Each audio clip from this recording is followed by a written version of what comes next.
Hello everyone, it's Old Guardian here.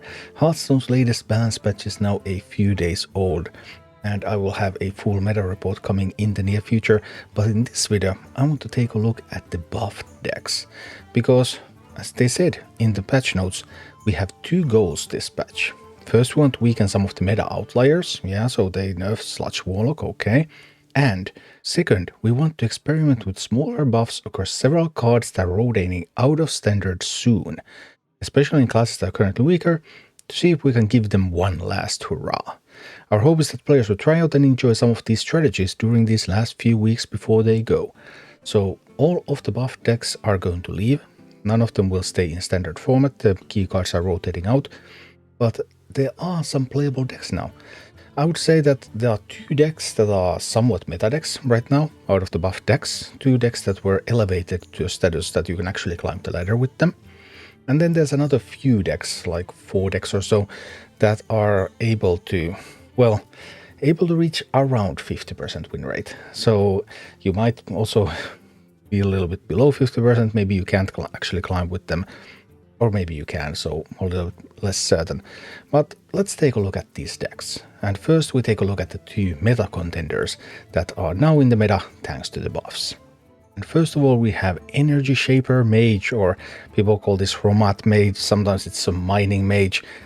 There are various different names for this deck. Anyway, it is a mage deck that runs the excavation package, and then it runs random generation. And Energy Shaper, the newly buffed Energy Shaper. Battlecry transform all spells in your hand into ones that cost 3 more. They keep the original cost, and then Grand Magister Romat. So Romat is going to recast all the spells that didn't start in your deck that you're going to cast. So yeah, that's Hearthstone, I guess. And it's pretty competitive at the moment. Not the best deck in the game, but definitely a deck that you can use to climb ladder with if you enjoy this sort of random stuff into random stuff. And if you enjoyed random stuff a lot, then Hearthstone just put some random stuff into your random stuff by turning your random spells into other random spells that are even more effective. Yeah, well, that's one competitive approach. The second competitive deck that came out of the buffs is Spell Demon Hunter. I tried to play a bit with Spell Demon Hunter when the patch was released, but I went in with the Relic approach, and yeah, that's just way too slow in the current game. You can't play that slow. Anyway, this Spell Demon Hunter, thanks to the buffs to deal with a devil, now summoning 4 3/3 Felfiends with lifesteal if you have no minions in the deck, and Mark of Scorn now dealing 4 damage instead of 3 damage. This Spell Demon Hunter is doing much better. Basically, the variation with this deck focuses on the minions that are included. This one, that has the most stats available, this one runs a package of Silvermoon Arcanist, Ignis the Eternal Flame, and Jotun the Eternal. All of those go into Soul Eater's Skite, of course. It eats 3 minions and puts spells instead that will allow you to discover one of them. So that's one package, but there's other packages. Some don't include Ignis, they include like Fellerin the Forgotten, for example, instead of that one. Then there's some even hilarious attempts that have Illidary Inquisitor and then Colifero, and then you put the Illidary Inquisitor back into your deck with Dispose of Evidence, and then you can Colifero whatever minis you're able to summon on the board into Illidary Inquisitors. Yeah, that sort of variant also exists. It's weaker actually, because it's too slow. But if you really want to play with the new Colifero and Inquisitors, just copies of Inquisitors, then even that's possible with this archetype. So yeah, Spell Demon Hunter is back, and it's a pretty fun deck to play. Even the variant that I played with and I lost with a bunch because I was playing too slow of a variant, and that still had some fun moments, and definitely a deck that you could check out now before it's gone from standard. Unless of course you need to craft too much, because these are not really worth crafting for at the moment. Then on the more mediocre side of things we have Big Shaman. These decks are in order of performance. So the Mage is the best one, the Spell Demon Hunter is the second best one, this Big Shaman is the third best one out of these decks, even though it is a little bit weaker, it's only slightly above 50%.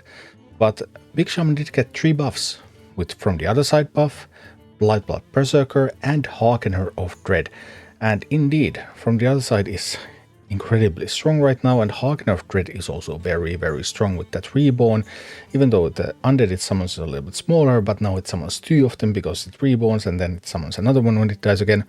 So yeah, if you just want to get some big undead minions and other big minions on the board and blast away, then Big Shaman might be a deck for you. And it's barely able to climb the ladder as well. Then there's also Mech Mage. Mech Mage got 2 buffs, with Trench Surveyor becoming a 1 mana card, although only 2/1 stats. And then Sunken Sweeper, which is the card that you get from Azaran Sweeper. Azaran Sweeper puts the Sunken Sweeper at the bottom of your deck, so from there you want to dig it up with the Trench Surveyor. And then as a backwards, that's 3 random next to your hand, but as a buff, now they cost 1 less. So I also tried to play with Mech Mage and I didn't really have good results myself. I felt like I was often just a little bit running out of steam and running out of reach. And there is Frozen Touch in this list. I didn't play with Frozen Touch, so maybe that was my mistake. Frozen Touch can give you a little bit more reach because some mechs will die and then you can Frozen Touch and then they will die and you get more Frozen Touches. Because Mech Mage cannot really make use of Magnetic. Because Mecha Shock, in order for Mecha Shock to deal damage to enemies, you have to play the mech on the board. You cannot just magnetize a mech. So then you will end up often with white board of small minions, and then something like AoE happens and boom, nasty things will happen. So it's easy to run out of reach with this one, but maybe the Frozen Touch list does help enough. There's also the audio splitter here, so you can even make copies of Frozen Touch, and then if sufficient numbers of mechs die, then you will have copies of Frozen Touch that will give you new copies of Frozen Touch, and I think that might just be the answer that I didn't have when I played with Mech Mage, so possibly even able to climb the ladder. I tried to find decks with all the buffed cards, but it was really hard to find a deck with the Hunter card. Scourge Tamer was buffed, now it only costs 1, but I was able to find this Undead Hunter. I had to go outside of HS Replay because the sample sizes were so small, but I found this on Donkey, and it has 93 games played between Diamond and Legend with a 51.6% win rate, so very unreliable data. I mean, 93 game sample size, yeah, that's not great. However, Undead Death Rattle Hunter is potentially playable, and Scourge Tamer might give you some nice zombies to go with it.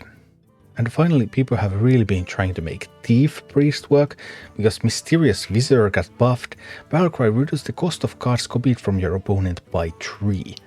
And then Incriminating Psych got buffed, but that's a more minor buff. But that Mysterious Visitor buff, Mysterious Visitor is by far the best card in the deck. There's a whole bunch of these Thief Priest lists around, but this one seems to be doing the best. This is a Prince Renatal list. Many of them are running only 30 cards, but sample sizes are pretty low, so I'm not fully convinced that this is actually a thing. But if it is a thing, and if it works, then it will be totally infuriating to play against, because you're just going to steal stuff. And then you're going to reduce the cost of all that stuff by 3, which means that you're going to have so much tempo with all of those stolen cards, and it's gonna get a little bit crazy. So, yeah, you can also do that if you really hate your fellow human beings. So, Hearthstone being Hearthstone, these are the 6 buff decks that are performing the best at the moment. 2 of them real meta contenders, the Mage deck and the Spell Demon Hunter deck. 4 others a little bit less so, but potentially climbable.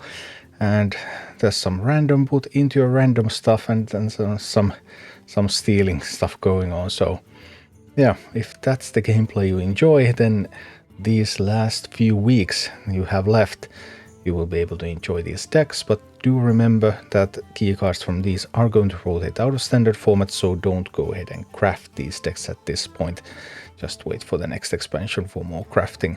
But hey, if you have these cards and some of these are intriguing for you, the kind of playstyle that you enjoy, then go ahead and enjoy it. Thank you for watching. Click like and subscribe if you enjoyed this, and a special thanks to all of my Patreon supporters, YouTube members and Twitch subscribers who make all of these videos possible.